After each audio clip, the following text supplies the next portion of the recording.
Welcome to Picks with the Professor, the show where a real statistics professor gives you sports betting tips. I'm your host, Professor Sides, and for the latest updates, information, and picks, you can follow me on Twitter at Professor Sides. This Major League Baseball episode covers every game scheduled to be played on Saturday, September 10th, 2022. In case you're new here, I've built a mathematical model for win probability using hitter and pitcher projections that I've created in order to make one money line or run line pick on every game that's played 7 days a week, though there are no Sunday shows. Also note that I have total projections included in the sheet. I'll mention those as well today. It doesn't mean that I recommend you the same. My goal in this episode is to share key information about today's games, give you a few things to think on, and explain why certain picks are being recommended in order for you to come up with plays that you are comfortable with. I never recommend blindly tailing or fading any pick, but rather to hear the justifications and thought processes to make sure you're fully on board with me or against me before investing your hard-earned money. As I go through my plays, remember that there are no locks in gambling. So what I'll give you are loves, likes, and leans to indicate my confidence level with respect to scaling wagers. And as always, please remember that good and bad variance will occur. So as much as I like to say we'll be profitable each and every day, that is an impossible reality for any gambler. This is where I say a little tidbit before going back to our reminders. We go into the games. I'm annoyed. So if you hear that frustration in my voice, it's a frustrating Friday for us here.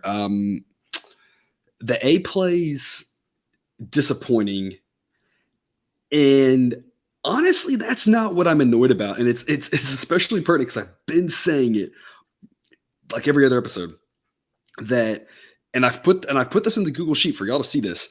The last 7 weeks or almost 2 months now that the B plays have been as profitable as the A grade plays, and somehow the C plays have been even the most profitable.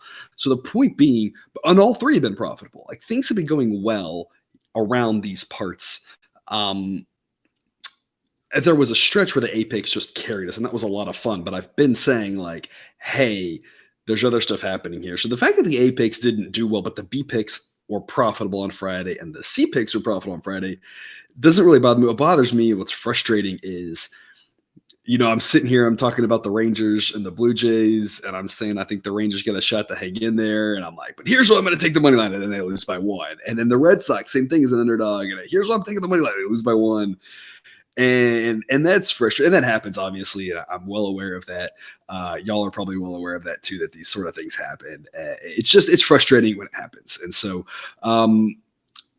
I feel like, and then you have the Reds where I'm I'm nervous about them winning. So I'm going to take them on the run line, and they just destroy Milwaukee, and everything I talked about with Milwaukee's pitching comes true, and the Reds run away with it and should have had the plus odds on them. So I just crisscross stuff with picking those, and that's frustrating. But what I want to communicate, and I don't want to go off the rails again. I feel like I went off the rails a lot yesterday. I'm trying to give you all the good information. I'm trying to get y'all to think about these things. But what I really want to communicate is, I'm always talking about the price matters, the movement matters, how, and a lot of this is personal preference. And so I'm just hoping that you're able to make smart picks, find good prices. If the price isn't good, wait. And if it never gets there, then you don't have to play it, right? If you're doing run line or money line, if you're splitting, however you're doing that, things that you're comfortable with, sometimes I'm going to pick those right, and sometimes I'm not.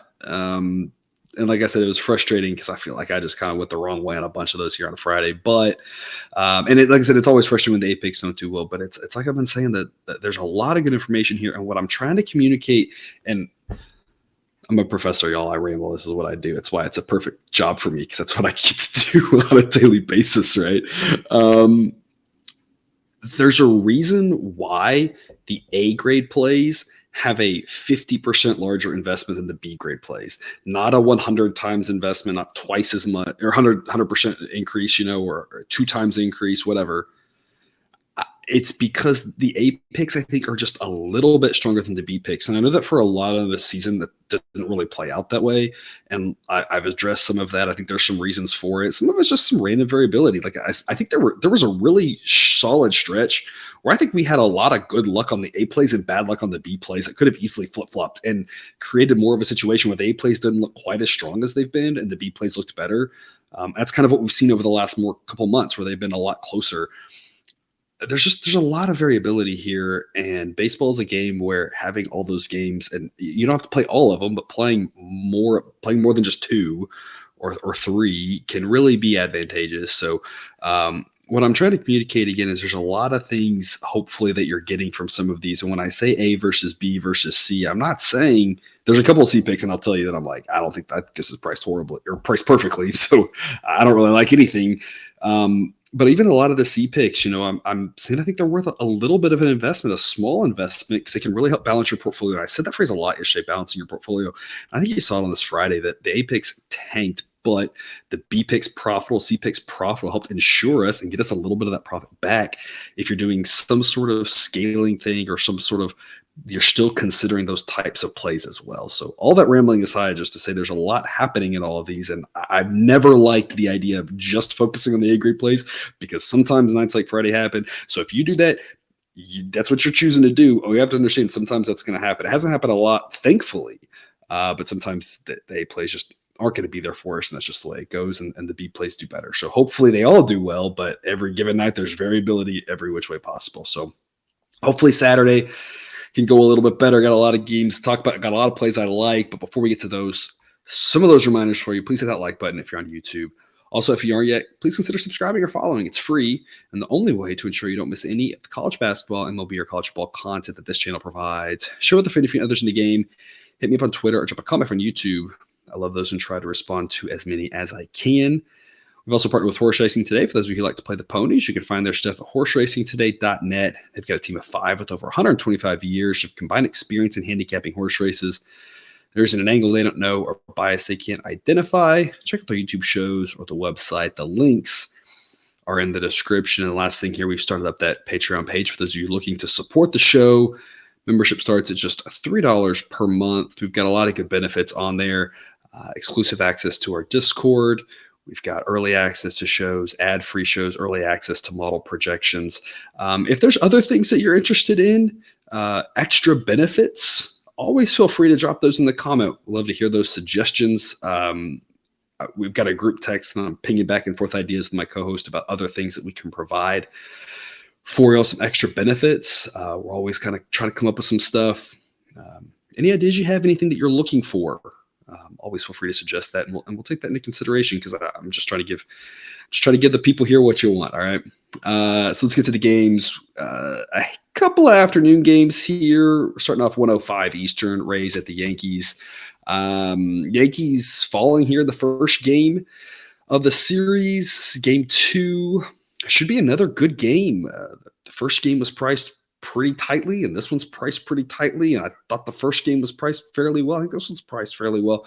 Went with the Yankees on Friday, mainly under the logic of the model hasn't really liked the Yankees, so anytime it does, I tend to think it's a solid play. It was a small edge, and of course that didn't work out. But again, it was an anything can happen type game. The Rays pulled it off. I'm going to be on the Rays here on Saturday at -102. It's a B grade pick. Model says it should be Rays -103. So it's really more about, I was really hoping for even money on the Rays at -102. I just figured, why not? It's close enough. It's all rounding error. I like the fact that the offenses here, that Tampa's got rates out a better offense. They rate out at a better bullpen, and the pitching matchup is even. And so I really was thinking about getting the better odds here, and that, of course, falls for Tampa Bay. So I just don't see why the Yankees are favored in this game. They're obviously a good team, but the Rays are playing really well. The Rays are a good team also. I guess that I just give a slight edge to the Rays here, and I think there's some value here as long as you're around even money. So that's why I've got it as a B grade pick. Total in this game, 7.5. Model says 8.5. Expects a lot more runs. It's going to be a fairly warm one in New York. We're talking about low 80s for the majority of this game and warming up as it goes along. And the wind blowing out to left field, maybe slightly across, maybe slightly more out. Maybe we'll have some more clarity on that in the morning, later morning, whatever, as you get closer to this. But if that wind's giving any boost to the hitters, the warmth does too. I've talked about this a little bit. Jake and I talked about it. People's talking about, Judge having all those home runs because it's a hitter-friendly ballpark. It just isn't true. It's kind of hitter-friendly in the warmer weather, but it's pretty pitcher-friendly in the cooler weather. And obviously he had to play there in April and May, where it was a little bit cooler, and a lot of places in the country now in September and even in late August, it was starting to cool down. But low 80s, getting up to the mid 80s here for this game, a little bit more. The ball's going to fly. It's going to be more of a hitter-friendly day in Yankee Stadium. So obviously Kluber and Taillon are two solid pitchers, but I think 7.5 is too low. And obviously the relievers are solid, but I mean, both these are still above average offenses. Again, and the weather's conditions are just ripe for more runs. Both these pitchers grade out just barely above average. Both are solid, but neither is fantastic. Both these guys, ERA's right around 4, and the underlying metrics say that's pretty spot on for both of them. Again, both decent, but the offenses are more good than the pitchers are good. And so, again, with the warmer day, I think that lends itself to runs. So that's why the total's got model's got a total of 8.5 that you could take the over on this one. 2:20 Eastern, first pitch, Giants at the Cubs. About 80 degrees for the totality of this game. Wind's kind of shifting around is what it looks like now. There's no total out, no run line out yet. Talked about this on yesterday's show. If this wind shifted, and the winds we're talking about more than 5 miles an hour, under 10 for sure, probably closer to 5 is what it's being projected at now. But the direction of these and how they shift is really going to matter. It's going to start off blowing kind of out-ish to left and finish kind of blowing in-ish from right. So we're talking about, maybe about a 90-degree-ish shift in these winds throughout this game. And that's going to really matter because if it starts off and it starts more out to across, that's very hitter-friendly, versus if it starts off more across to in, now it's more pitcher-friendly. It's going to be kind of neutral for part of the game, but it's going to help or hurt the hitters in part of the game, or as it's projected right now, maybe a lot of nothing. So it could really shift the total. Right now, the model says the total should be 7.7. Based off of this, if it shifts a little bit more out, I'd say 8. If it shifts a little more in, I'd say 7.5. And right now it's kind of right between those two. So not really sure how the wind will play out. Again, even though it's only 5, 6, 7 miles an hour wind, that matters. That actually kind of matters in Wrigley, where it doesn't matter really anywhere else. And again, warmer day, but two good pitchers in Logan Webb and Marcus Stroman. Webb, 289 ERA, underlying metrics say maybe about a half run higher. Stroman, 3.73 ERA. The advanced metric, that's pretty spot on. Webb's a better pitcher here, but Stroman's a solid pitcher as well. Again, Giants bullpen I don't like, but it's better than this Cubs bullpen, which is terrible. I feel like I could schedule the tweet now, right? Get up with the Cubs and hold on for dear life. And that worked for us on Friday, but that bullpen sure gave up 2 runs and could have easily given up a lot more. And that's the thing with this Cubs team, right? Their bullpen once post-trade deadline is just horrific. Offensively, Giants have a better offense, not by a ton, but by a little bit. Model says this should be Giants minus 111. Right now, there's no edge on either side, and I want to see what the run line is on this one. So yesterday, at least there was a little bit of an edge on the Cubs, and so I was comfortable locking that in, and that worked out for us. Today, I'm gonna make a play right now. I want to see more. I'm gonna wait until we get a total and a run line out for this. By the time you're watching this, I might already have a pick. Check Twitter, check the Google Sheet for that. But right now, it's not worth locking in anything at these prices. Again, model says minus 111 for the Giants. So I'm looking for a minus 100 something for the Giants, or I'm looking for at least plus 110 on the Cubs. And right now, I can't get either of those. So I don't think either one's worth locking in. And especially if the total is 7.5, or we're thinking wins more in, if I was going to back the Cubs, I'd probably be more likely to do it on the run line. If I'm backing the Giants, I probably would just take the money line because it's short odds. But again, at minus 113, which is what I'm seeing right now, I'm not getting excited about that. So I'm going to hold off, make a play on this one later. Again, really hoping for minus 10 something on the Giants. If you get to minus 105, starting to get excited about that. Who knows how this number will shift. Again, Webb a better pitcher than Stroman, but it's hard to fade Stroman because he's solid in his own right. And this Cubs team, we've talked about, is decent. The issue is just their bullpen. 4:05 Eastern. First pitch, White Sox at the A's.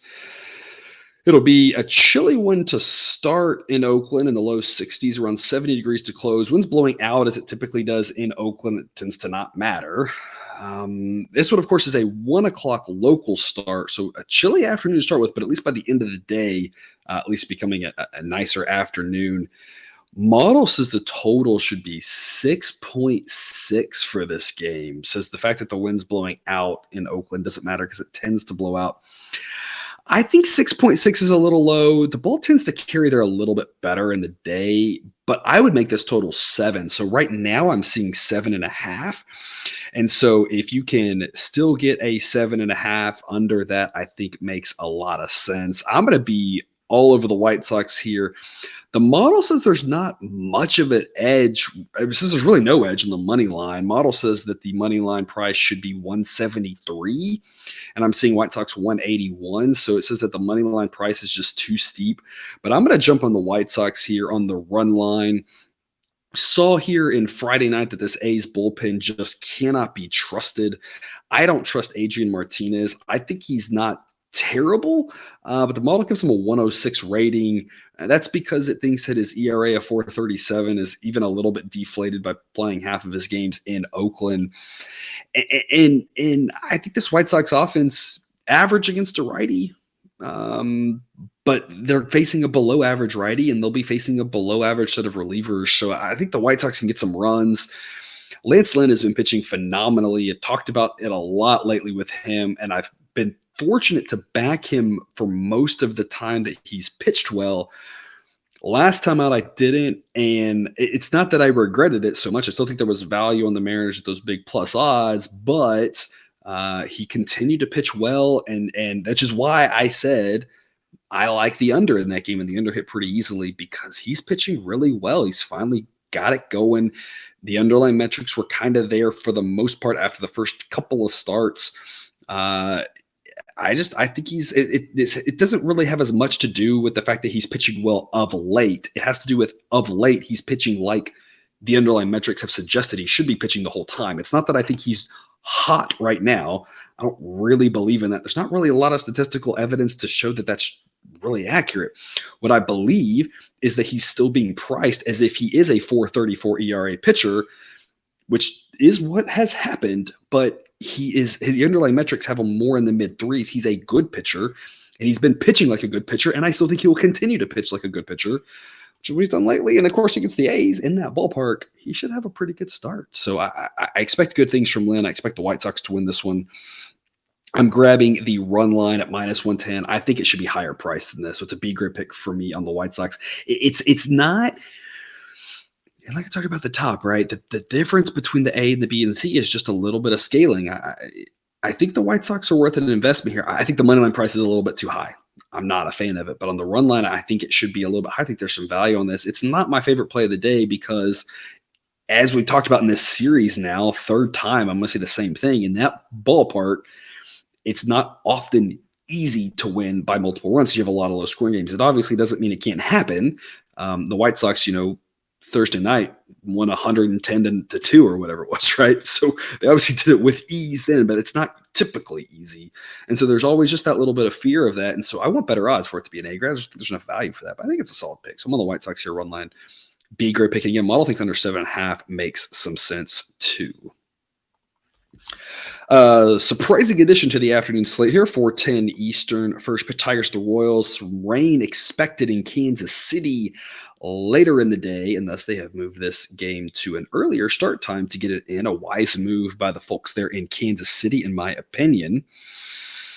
For this one, it'll be about 70 degrees to start, around 80 degrees to close. Winds will be blowing, kind of a similar scenario to what we talked about at Wrigley, kind of out and across to start and then kind of in and across to finish. A little stronger, though, more close to 10 miles an hour, so could really affect this one. And in fact, the morning projection for this total was actually 8. And now that I pulled the weather in, it shifted a little bit. It was supposed to be blowing in. Now it's more in and across as it finishes. Now it's 8.3. So when you're talking about a 10-ish mile an hour wind, whether it's in or across really matters. So again, I'll do a final update sometime in the late morning. Again, check the sheet, check Twitter for that. If this shifts around a little bit, it could really affect the total by, tenths of a run, which at 8.3 could actually get up to 8.5, could drop back to 8. So, I mean, 8.5 kind of just depends on the weather because the weather's going to have a part in this one. Right now, again, model says 8.3. Total actually is 8.5. I've got an A grade play on the Tigers here. It's around even money. I think it makes a lot of sense. Tigers handily won in the first game. And in this one, they'll have Matt Manning, who's a solid pitcher, against John Heasley, who's not. And Heasley's had some decent starts, but he's also had some clunkers. And in general, he's a guy that I like fading. Model has him at a 121 rating, which is one of the, anything above 120 is kind of like, you're lucky you're still pitching in the majors. 4.98 ERA in the underlying metrics say it should be actually above 5.5. Whereas Matt Manning, 3.86 ERA, now only in 44 innings as he was hurt for most of the season, but underlying metrics say around 4 is pretty solid. You get a solid pitcher. Not great, but a solid pitcher who facing a below average offense in Kansas City should have success. Tigers relievers are pretty solid. So, I mean, the Tigers should get out early on Heasley, and then their relievers should be able to hold the win. So, I mean, it's a A-grade pick for me around even money. This doesn't make sense. Tigers should be favored in this game. Model says it should be Tigers minus 113. And again, as Cousin Jared's always talking about, the 13-cent differential between what we're getting and what we think we should get matters a lot here with regards to how big of an edge we have. It doesn't change that you're still paying or not paying 13 cents. It's just that 13 cents here translates to about a 3% edge, whereas 13 cents up with a big favorite translates to like a 0.5% edge and doesn't really mean a whole lot. So this 13 cents here, kind of a big deal. A decent edge on the Tigers. I love it. Like I said, around even money is an A-grade play for me there. 5:05 Eastern, first pitch, Red Sox at the Orioles. Talked about this with the top. Red Sox breaking our hearts and or breaking my own heart, just not going with the run line and knowing I've talked about it with the small favorites, small dogs, small medium dogs, just take the run line. I don't take that advice and shoot myself in the foot here. For this one, we're looking at weather in the upper 70s for the most part. Winds be blowing out to start, but across to finish. Model says the total should be 8.5. And it says it should be Red Sox minus 102. So really a coin toss game on this one. There's no line out as of yet. So no official pick. Again, I'll put that on Twitter and on the sheet. But Michael Wacha and Jordan Lyles, two solid pitchers, having pretty good seasons. Lyles, 4.25 ERA, underlying metric too. That's pretty spot on. Model gives him a 102 grade. Wacha, 2.58 ERA. Now he's not that good. He's solid, but not that good. Underlying metrics say upper threes. So, I mean, two solid pitchers here, slight edge to the Red Sox. Offensively, slight edge to the Red Sox on offense. Orioles, though, relievers better. Games in Baltimore, I mean, all it just kind of balances out, which is why it's a coin toss game. So really, if I could get plus odds on either side, I'm probably taking it. If not, if it's one of those like minus 105 on each side, honestly, I don't know. It's probably a true stay away if it's minus 105 on each side. If it's that sort of line, because it should be a good game. So it's really just about getting plus odds, and it's just saying anything can happen. So plus odds is a good long-term investment, even if it doesn't work out on any individual game. 6:05 Eastern, first pitch, Nats, the Phillies. Phillies get it done for us here on the run line. Nats looking more like the normal Nats self, only scoring 3 runs. It's a whole lot more normal than the 14 or whatever that they've been putting up, it seems like, as of late. I think it's a similar story here on this one. I think it should be massive Phillies edge. Eric Fedde versus Ranger Suarez. Suarez is decently above average. Fedde's decently below average. You can see it in their ERAs. They're pretty accurate as of what they are. There's really no smoke and mirrors here. I mean, they are what they are. Suarez is a solid pitcher, and Fedde's not. And like I said, what I really like about Suarez is he finished the season strong last year, and he's looked good for about the last 2/3 of the season. He had just some blips in the radar here to start the season, but for the most part, he's been a consistently solid pitcher, and I think that's what we're getting for him. It's I can kind of, I don't want to say forgive, it's not the right word, but excuse, I guess, maybe the right word. Some of that struggles he had early in the season, because when you look at what he did at the end of last year and what he's done for the majority of this season, it's been solid work, and he's really showing himself to be a solid pitcher. And of course, in Philly with Nola and Wheeler, I mean, if he's their 3, that's a pretty solid rotation. Of course, they got to get Wheeler back healthy. It's a whole other story, right? Of course, Phillies a better offense, better relievers. Again, it's all Phillies in this one. Model says it should be Phillies minus 250. The actual price is 230. If you want to lay 230, I think that's fine. If you want to throw in a parlay, I think that's fine. Again, I always just recommend don't put the same team in all your parlays, right? Try to keep them lower teamed. right? Don't do 17 parlays because you'll probably lose a lot of them, get frustrated, right? Other than that, like if you're doing parlays, you throw the Phillies in the parlay, it's fine. You're adding some risk, obviously, but I think you're adding more reward than risk. I'm going to take them on the run line at minus 125. It's a B group play. I think there's value in the Phillies here. We're getting better odds because of the home team, and it's harder to win by 2 as the home team than it is at the road team because you may not get that extra bet. Thankfully, they did it for us here on Friday, so I think they can do it again Saturday. Minus 125 is not that steep of a price to lay when you have a team as solid as the Phillies going up against a team, despite a decent week and a half, still not a very good Nats team. Still a Nats team. I know we're singing their praises, but they've still lost 3 of their last 5 games. And I know that that's a better pace than they've been on, but that's still not a good baseball team, even at that. And that's like the good stretch, right? And of course, they won a few against the Mets before that. But bottom line is Philly's just still a much better team. And so I'm comfortable backing them. I think they should be bigger favorites in this. Massive pitching edge with Suarez versus Fetty in this one. A game that has a total of 8.5. Model says 8.8. Winds will be blowing out around 5 miles an hour for this one. On the kind of warm-ish side, not really. Around 80 degrees to start, mid-70s to close. So not really enough warmth to say the ball's going to fly. But the model thinks that the Phillies should have a field day against Fetty and put up a lot of runs. If I was going to play a total on this one, I'd probably take Phillies team total over personally, and that would be a different look than playing the run line in case you didn't like playing a home run line. So it might be the other way I'd look at this rather than the team over, just because I'm not sure how many runs the Nats score off of Suarez. I know again the Nats have scored a lot as of late, but Suarez could absolutely hold them down, and I don't think anybody would be too surprised about that. 16 Eastern, first pitch, Mets at the Marlins.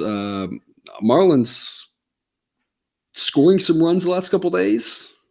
I don't think that's really too much to get excited about. I think as I'm always talking about, I'm usually not a like what's happened in the last week, 2 weeks kind of guy, but the Marlins stretch of just not scoring runs, I mean, that kind of is who they are. They're not a good offense. They're probably not as bad as that stretch was, right? I mean, that's like historically bad, so they're probably not that bad, but they're still bad. It's why they're one of the worst rated offenses in the model. So they're still not a good offense, and they've scored a little bit here, but they were bound. It's really more surprising that they didn't have a game where they scored 7 runs in the middle of a historic streak, because that is crazy. Like, just that didn't randomly happen, because that's baseball, right? So it's I don't think it means too much. If that had happened, if yesterday's game had happened a month ago, instead of on back-to-back days, we would all just be like, yeah, every once in a while they're going to score, but for the most part, they're bad, right? And I think that's probably the accurate way to look at it. 2 solid starting pitchers in Carrasco and Pablo Lopez, both around 90 grades in the model, both of them mid-upper threes ERA, underlying metrics both say mid-upper threes. I mean, two solid pitchers. It's just that the Mets relievers I trust and the Marlins relievers I don't. The Mets offense I trust and the Marlins offense I don't. So I'm on the Mets here at minus 151. It's a B-grade play. The model says it should be minus 165, so a little bit of an edge here. Again, as we talked about, a 13-cent edge in Detroit gets you an A grade. A 14-cent edge here, further away from even money, doesn't quite reach that criteria. If this is down to the minus 140 somethings, that would be an A grade. Minus 149, probably not as much, but minus 145, for sure an A grade on this one. So at 151, I like the Mets. I think the Mets are worth an investment, like I've been talking about. As of, like I said this a lot here the last couple of weeks. B plays, I think, are worth a look. Doesn't mean you should play every single one of them, but it means I think they're worth a look. I think the Mets are worth a look here. As long as your price isn't too high in the minus 150s, I think the Mets are worth an investment. You can play them on the run line. I'm really like scarred from Friday's games because I feel like I chose every one of them wrong. You can play them on the run line, a total of 7.5, and the model thinks under. The model says total should be 7.1. So in a lower scoring game, I'm just going to stick to the money line and lay the odds. I feel like that's the smart strategy, but again, I'm just a little bit like snake bitten here from Friday. Maybe run line's a better play. I don't really know. A lot of this comes down to personal preference and how you want to manage your money. I just think the Mets are the side to be on here. I wouldn't want to back the Marlins, but obviously, however you choose to do it, hopefully it works out for you. 7:05 Eastern, first pitch, another game. Like I said, Look, I picked it wrong yesterday. I'm going to try the run line tonight. I don't know. The Rangers could pull this off, and then I'll just could win, and then I'll just be shaking my head the whole time. It's a massive pitching edge here for the Blue Jays with Kevin Gausman versus Kohei Arihara. And Gausman's the guy I talked about. I've liked the underlying metrics like him. He's really like solidly now in tier 2.5. He's not in the Scherzer, Verlander, or whatever that top, but he's kind of separated himself up a little bit from the Dylan Ceases and the Biebers and those guys. So I mean, he's heading on up to that second tier. Knocking on that door. 3.12 ERA. The underlying metrics say really it should be in the mid twos. I mean, a fantastic pitcher. If the Jays can find more guys like that, they're a scary team in the playoffs. The issue, of course, with the Jays is they don't really have a lot of pitching depth, and when you get to that third, fourth pitcher, they're in trouble. But Gausman's not the problem. Great pitcher. And Arihara for the Rangers is just meh at best. 4 starts, 5.29 ERA. Now, the underlying metrics say it's not that bad. He doesn't project that bad, but it ain't good. The Blue Jays offense better than the Rangers offense. The Blue Jays relievers better than the Rangers relievers. Blue Jays should absolutely be favored. I just think they're overpriced again. Again, should have gone run line Friday night. Didn't. I'll take the run line tonight on the Rangers with the B grade pick at -105. Bottom line is I see very few opportunities where it makes sense to back the Jays. If you don't want to fade them, that's fine. We made a lot of money fading them the last 3-ish months or whatever. So if you don't want to fade them, that's fine. I just wouldn't back them. Price is just too much. Model says it should be 163. So like -191, which is the price now. And that's, of course, again, like I was talking about. I'm gonna go on a little rabbit hole here. I'll try to keep it short, but it's a hard thing from sitting in my chair here, and not that I'm asking for your sympathy, but it's the hard thing because I talked about with the Astros Angels here on Friday night. I said 24 hours or 20 whatever hours before the game starts. I'm like, the price I'm seeing is Astros -220, and that price is garbage. And let's back the Angels and let's back them on the run line. Thankfully, they lost by 1 and that one. And then, but I said, I was like, hey, if you can get a price starts with a 1 on the Astros, I'd back them on the money line. I said, those would be the 2 plays. And that worked out beautifully because the price did come down on the Astros because that was a stupid high price. And you shouldn't have laid 220 in the Astros. And people seem to realize that. And then it was in the 100s. And so then if you did jump on the Astros at like -190, whatever, which was an okay price, you won that too. So like that one worked out beautifully, but it doesn't always work out that way. But depending on how the price moves changes how you feel about this. I think the Blue Jays at -191 is a horrible investment. But I want to make sure you hear that I'm talking about at that price because I don't know what the numbers should do overnight. I don't know what the numbers should be by the time you listen to this, or even an hour after you listen to this, 2 hours after you listen to it. It's a night game, 5 hours after you listen to this. We're watching college football at 3 p.m. Who knows what the numbers are going to do, right? So I don't like -191. Model says 163, but like even if it's like -165-ish, I'd play the Blue Jays. Sure, maybe even -170. I'd play the Blue Jays. I'm not playing them at -190. And I went through this exercise yesterday, so hopefully I'm preaching to the choir on this. I don't want to talk any more about it, but the price really matters. Every time you can save it, we're talking about long-run probabilities. So too long, don't listen. If you honestly believe that a good play at -170 is also always a good play at -190, I cannot help you. That is factually wrong. That's not true. That doesn't mean that some good plays at -170 also aren't good plays at -190, but they aren't all that way by design. Every good play at -190 is a good play at -170, but not necessarily the other way around. Sometimes, yes. Sometimes you say 170 is great value, and you know what? I still like it at -190. That's cool. But not every situation is like that. And that's what I'm saying about this game. -170 in the Blue Jays? Sure. -190? No. I don't know what the number's going to do where it is right now. I think the Rangers make sense. Run line around even money, offer some value. The Rangers can absolutely hang in there in this game.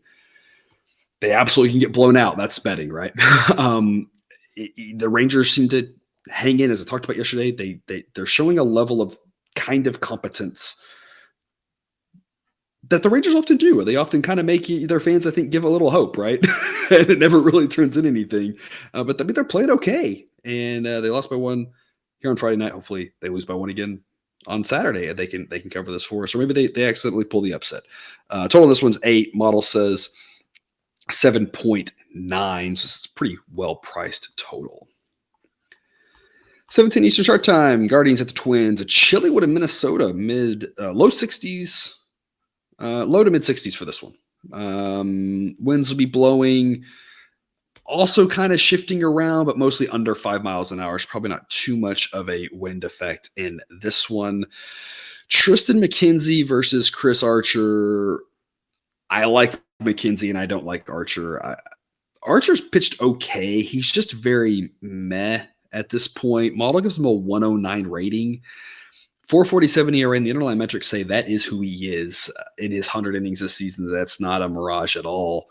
McKenzie, probably not as good as that 3.18 ERA, but the underlying metrics say upper threes for him. I like McKenzie.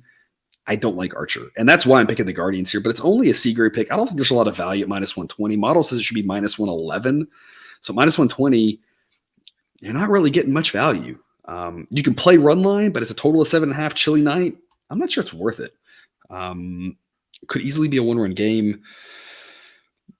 Guardians relievers better than the Twins relievers. So, I mean, a little bit of an edge there, but Twins offense better than the Guardians offense team in Minnesota. So, I mean, minus 120 is just kind of a steep price, even though we have a starting pitcher edge and a reliever edge, given that the Twins offense is a little bit better and it's a road game. It's just a little too much. I'll be on the Guardians because I just don't want to back Archer unless I'm getting good value, and I don't think I'm getting good value at the current price option of plus 110 on the Twins.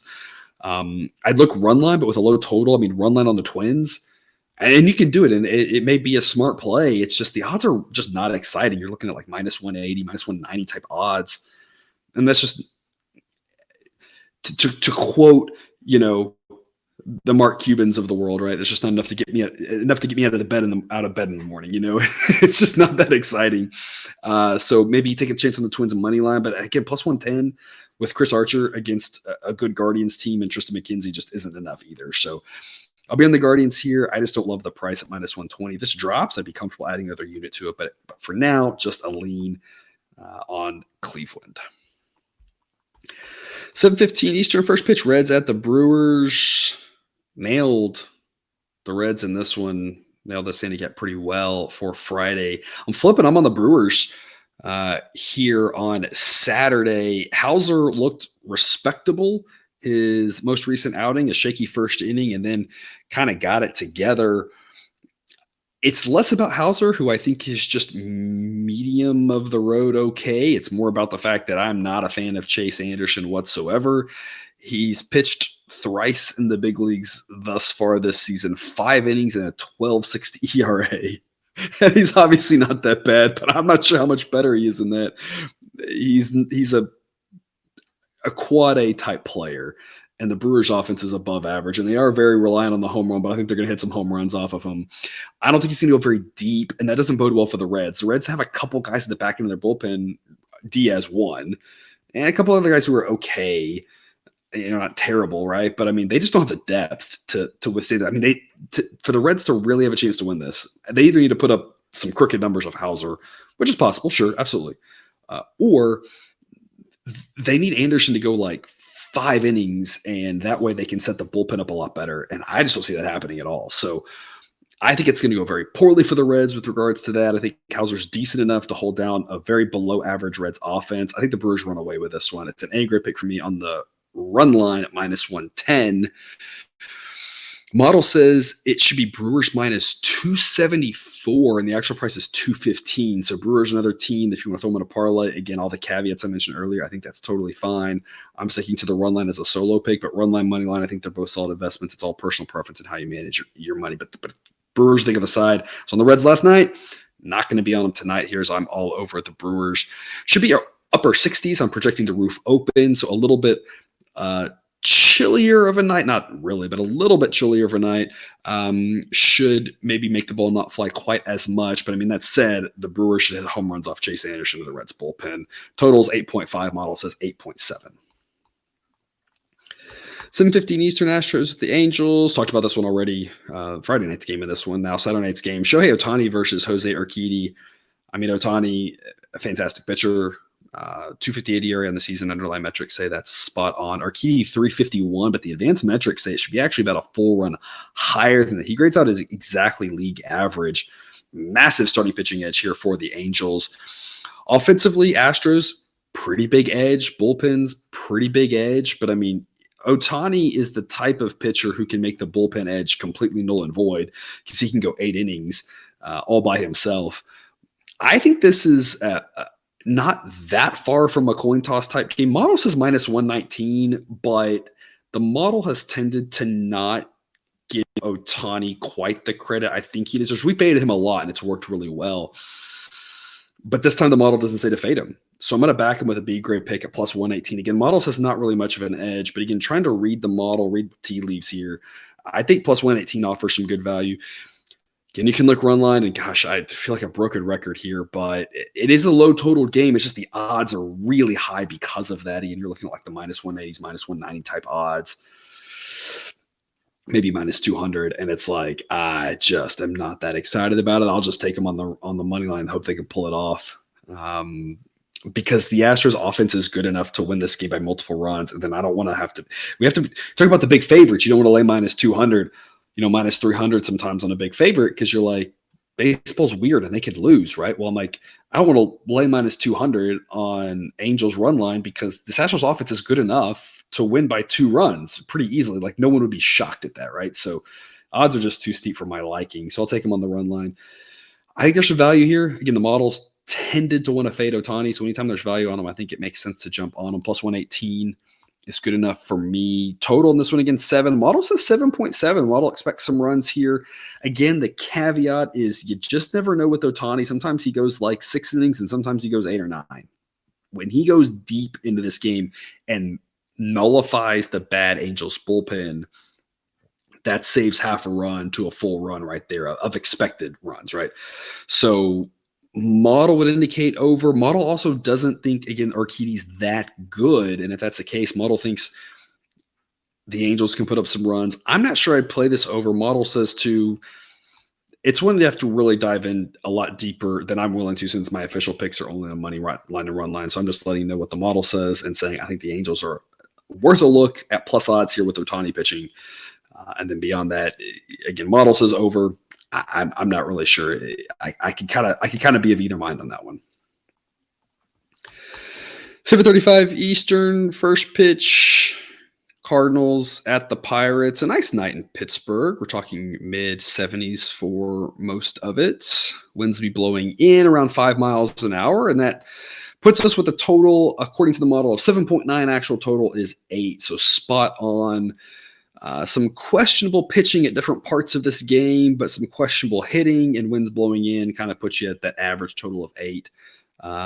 So stay away there. According to the model, I tend to agree. I think it's a pretty good number. Jack Flaherty versus JT Brubaker.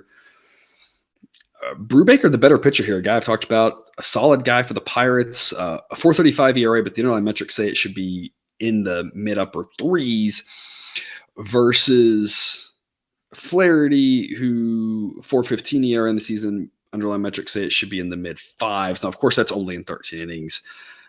Flaherty, hard to know what to make of him at this point.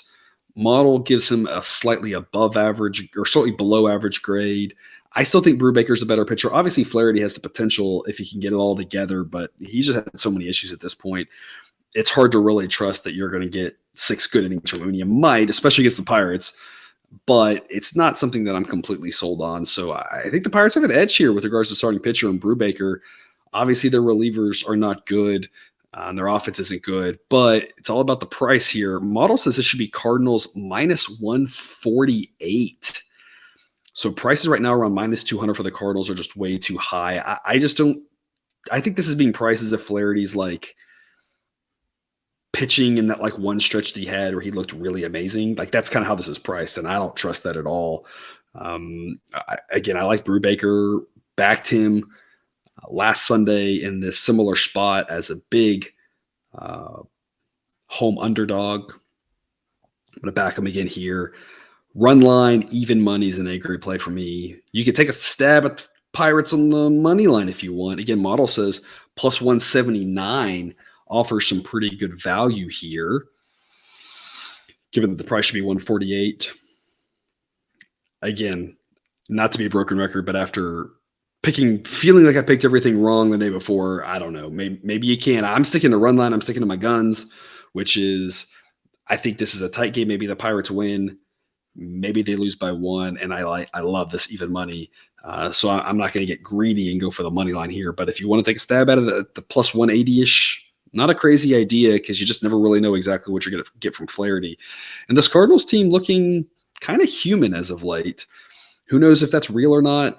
The model's been kind of like the Cardinals. The model hasn't really loved what the Cardinals have done all season. The model's kind of said The Cardinals are solid, but maybe not quite as good as their record all season. And they've won a lot of games, but the model's been a little hesitant to say they're a great team the whole season. So if that's the case, I mean, the Pirates got a shot to, like I said, hang in there with such a good pitcher like Brubaker on the hill. 8-10 Eastern Diamondbacks at Rockies.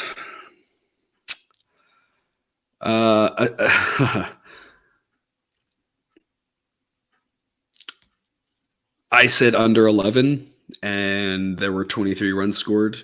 So that wasn't good. Anything can happen in Coors Field, and we've seen random situations where we've had like these 2-0 games, and it's floored all of us, right? Because none of us expect that. And then you see games like that just get off the rails, just crazy. That can happen. The altitude and the fact that they made a bigger ballpark so that there were fewer home runs just creates more doubles, right? So it's like more doubles and more home runs. Everything happens higher at Coors except for like bunt singles, or stolen bases, right? So that's obviously on the table. The weather trends that we're playing on the totals are going to work most of the time, but sometimes when they don't, I mean, it just blows up, and that one obviously blew up. So, I mean, I'm not hiding from that. It is what it is. Model says under again. This one I'm a little more nervous about, but the model says under because, again, the weather, the ball is just not going to fly as much. It's still going to fly because it's Coors, but we're talking about around 60 degrees to start and mid-50s to close, a chilly night in Denver. Winds blowing mostly across for this one. Being a chilly night, it's harder to score runs. That doesn't mean we won't see 23 runs again. It's just not what we expect to happen.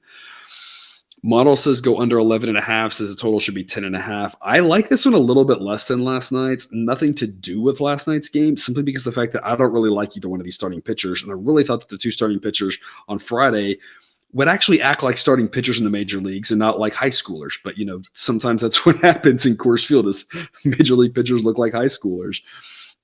For this one, Madison Bumgarner and Jose Urena, I just don't like either one of these pitchers. I faded Urena like probably every time he started this season, and he's had some stretches where he's looked really good, but he's given us some easy money fading him too. 6.13 ERA on the season. Underlying metrics say it should be a full run better than that, but in the fives is still really bad. He graded that at one point like a bottom 5 pitcher in the majors, and he's not that bad, I think, but he's not that much better than that. Bumgarner, I don't tend to make a lot of how a pitcher's looked in the last however many starts, but we're entering the point of the year where we might start thinking a little bit about that for certain guys based off of fatigue, nothing else. Again, obviously, always a caveat if a pitcher decides to change up his pitch usage frequency, adds a new pitch, stops using a pitch, whatever. That's a whole other issue, right? Other than that, I very rarely ever make this like, oh, he's had 4 good starts in a row, 4 bad starts in a row. It's like, yeah, but that doesn't mean he's going to have 5. Like he may bounce back or may fall apart on the next one, or may, you just never know, right? Your best predictor is looking at a longer stretch of data than just like the last several starts. But the caveat, and I mentioned this with Alcantara for the Mariners or for the Marlins, and he didn't look good either, was he's thrown a lot of innings this year. And you wonder, is that affecting his arm a little fatigue, a little bit less life on his pitches, that sort of thing. And it doesn't always manifest itself in velocity. A lot of times when a pitcher's fatigued, the velocity is there, but the location just misses a little bit. So it's things you got to really watch the tape on to figure that stuff out. And Bumgarner's another guy, less about the innings this year, more about the innings he's put on his arm in his whole life. He's just been a high pitch guy. The Giants really just drove him into the ground in that fantastic stretch he had. And you're wondering if that's making it where he just doesn't have it as he's getting older. And not that he's old, but he's got his arms old. If he doesn't have it to hold through a full, 160 innings that, we expect the major league starter to go these days, 170 innings, whatever. He just has not looked good mostly as of late. And that may just be, he's just a mediocre pitcher, but I said it for someone like him, it might be just that fatigue from all the innings he's thrown. I don't really trust either one of these pitchers. So again, model says under based off the weather, and that could potentially help the pitchers out, but I'm nervous for each one of them. I'm nervous for this game. I don't really like it whatsoever. The model says Diamondbacks minus 113. So that implies there's some value on the Diamondbacks minus 108. And that's a site I'll be on. I think it's worth a look, but it's not one I want to be heavily invested in. A, Coors Field's wonky and weird things happen there. B, I don't want to be that invested in Madison Bumgarner. So it's not a bad idea to look at the Diamondbacks here to see if, a small amount just to diversify your portfolio. But there's just a lot of uncertainty. And backing Bumgarner is never fun. Backing Urena is never fun either. So it's a game that kind of however you're playing it. And maybe you look at the bad pitchers and say over. I'm just warning you, the weather's not great. And that doesn't mean that the hitters can't take advantage of it either way.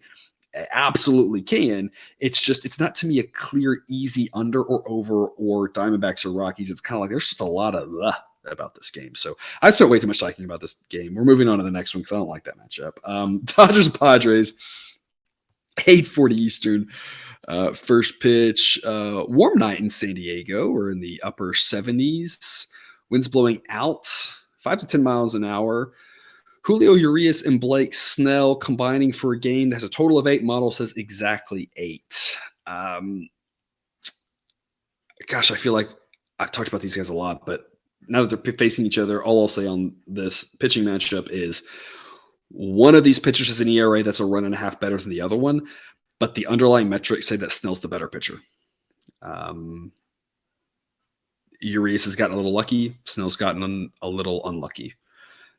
The model rates them exactly even with regards to projection going forward, length, that sort of thing. There's a lot of kind of different ways to look at it. But I think if you land at any place other than these two pitchers are really close to each other and like rounding error difference, then I think you're missing something. I think you're not looking at the full picture.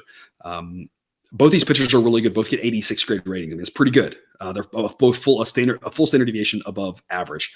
I like both these guys. I'd be perfectly happy if I was a fan of either one of these teams, having one of these guys go out every 5 days. Good pitchers, like them both. I think it's a wash. I know Urias has better results this season, but I don't think he's any better than Snell is. Relievers, Dodgers edge. Offense, Dodgers edge. Both teams get a little bit of a ding facing a lefty, as both of them are a little bit left-handed heavy. So if it was lefty-righty, if it was the Dodgers facing a lefty and the Padres facing a righty, I think these offenses are about the same. And if it's Dodgers facing a righty but Padres facing a lefty, the Dodgers have a huge edge offensively. As it is both lefty-lefty or righty-righty, it's Dodgers have an edge. It's there. It's not rounding error, but it's not like the Grand Canyon either. So, I mean, the Dodgers should be road favorites here. I just think, as usual, they're overpriced. Model says 121. Price I'm seeing is 142. So Padres plus 131 offers a decent amount of value, and I'll grab them on the money line here with a B grade pick. Again, you can look run line. Maybe you should. I don't know. I just think it's Padres or pass, whether it's money line or run line.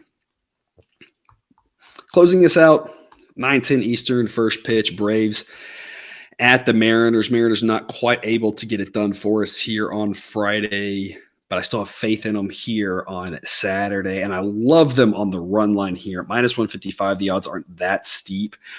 In a game that should be really low scoring, I also love the under in this game. Model says 6.2, under 6.5. I would do it, but it'd be one I like less. But under 7 is a gift in this ballpark. With these two pitchers, there were some more runs scored Friday. And again, as I talked about, both offenses are top 10 offenses. They're both good offenses for sure. But in that ballpark with these pitchers, we don't expect another night of 10 runs. Doesn't mean it can't happen, but it's not what we expect. So I love the under here, assuming it's still under 7. That's a number that you're able to get. And I also love the Mariners here on the run line again at like minus 155. We're getting a premium here because we should have to pay much bigger odds to get the home team run line in a low scoring game, throwing a pitcher as good as George Kirby with an offense as good as the Mariners have and relievers as good as the Mariners have. We should have to be paying more like minus 200 for this, in my opinion. It's a great value at minus 155 on the run line. I think the Mariners on the money line offer some value, but it's less of a certainty. And not that there's any certainty. I'm just saying it's a lot less likely to hit, and I don't think there's as much value on the money line. I would play the money line if that's if you didn't want to play the run line, still play it. Model says coin toss game. On Friday, said the Mariners should be favored because the pitching matchup was equal. Max Fried's a better pitcher than George. I like George Kirby. He's a great pitcher, and 84 grade in the model. It's really good. Max Fried's still a better pitcher. So with the equal pitching matchup, on Friday, I said the Mariners should be favored. Now it's a coin toss game, and model says Braves minus 103. Braves slight favorites, but it's probably rounding it, right? So Braves should be slight favorites here. They're on the road, but they got a better pitcher in Max Fried for sure. As you talked about, model actually likes the Mariners bullpen better. Bullpens are tough to grade, but both bullpens are good. Both offenses are good. Mariners weakness a little bit on lefty, so that gives the Braves a little bit of an advantage there too. So again, I'm comfortable saying the Braves should be favored, but just by a little bit, not by the prices like you're seeing of like minus 130. That's just a little bit. And we talk about the model tends to say, hey, like you shouldn't just back the best pitchers because they tend to be overpriced because everyone knows they're the best pitchers and everyone wants to back them, which then makes them overpriced because I was talking about this. The books aren't really trying to balance their books out, but I mean, they will absolutely up a number a little bit if they know that people will pay a premium for it because they're going to try to take advantage of that. So, I mean, they're going to make you pay for it. And that's what they're doing. And Max Fried's a great pitcher, but they're making you pay for it. I just don't think it's worth it. I think it's Mariners or pass. Get money line, not a bad look because plus odds, anything can happen. It should be a great game again.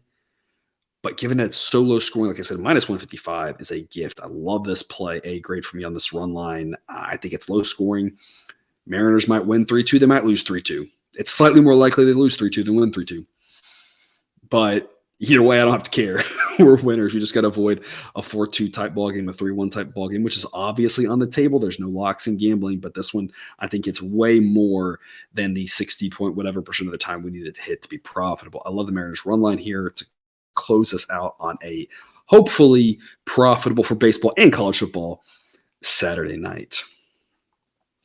So those are the picks. I'll recap again. Still waiting to make a pick on the Giants-Cubs game. Want to see how the weather plays out, what the run line options are for that, and then no line out for the Red Sox-Orioles. So again, check Twitter, check the sheet for those later on. I'll recap the A plays. Again, though, like I don't want to be a broken record, but I think the B plays offer some value. Even the C plays offer some value. Check the stuff out in the sheet I've added at for y'all to see how the breakdown is of all of them. So other plays have been doing really well too. So I used to say this, I think, in an intro a long time ago. I haven't said it since, but I think I said it on Twitter in a comment with someone. I used to say this, like, take what you like, leave the rest, right? You don't have to play all the games, but I think there's a lot of good information. So just because I said B pick doesn't mean you shouldn't play it. If you like it, even C pick. If I said C pick and I said, I kind of would go that way and you like it, play it. I think there's a lot of good information there. So take what you like, what you can use, leave the rest. I'll recap the A plays. I know a lot of y'all like those, but I think there's some other good plays here as well.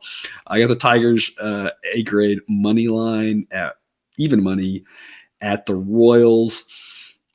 I've got the Brewers on the run line at minus 110 at home against the Reds. I've got the Pirates at home on the run line at even money at home against the Cardinals. And I've got the Mariners on the run line at minus 155 at home against the Braves. And that's all I have for you today. Thanks for tuning in to another episode of Picks with the Professor. A reminder, check out the Google Sheet for model picks, projections, results. You can find that link and more at the website, www.pickswiththeprofessor.com. If you haven't done so yet, please click that subscribe button to ensure all the sports betting content we provide on this channel is dropped right into your feed. I will see you on Monday with more MLB picks. We'll be back on Monday, of course, with Cousin Jared for Week 3 college football. Got a lot of sports this weekend. Hopefully it goes well to you. As always, best of luck. And remember, you can eat your betting money, but please don't bet your eating money.